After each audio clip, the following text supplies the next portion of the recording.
ಒಂದ್ಸಲ ಫ್ರೈ ಮಾಡಬೇಕು ಈ ಥರ ಎಲ್ಲವನ್ನು.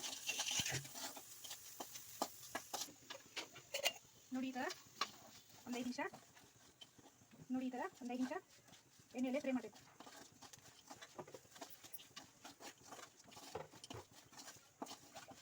ನೋಡಿ ಇವಾಗ ಆಗಿದೆ. ಇದಕ್ಕೆ ಅನ್ನ ಹಾಕ್ಬೇಕು. ಇವಾಗ ಬನ್ನಿ ಅನ್ನ ಹಾಕಿ ಕಲಸೋದನ್ನ ತೋರಿಸ್ತೀವಿ. ನೋಡಿ ಇವಾಗ ಅನ್ನ ಕಲಸೋದನ್ನ ತೋರಿಸ್ತಾ ಇದೀವಿ.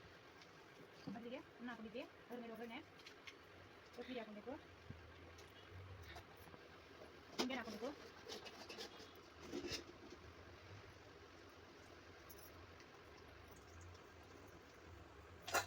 ಎರಡು ನಿಂಬೆ ಹಾಕೊತಾ ಇದೀವಿ.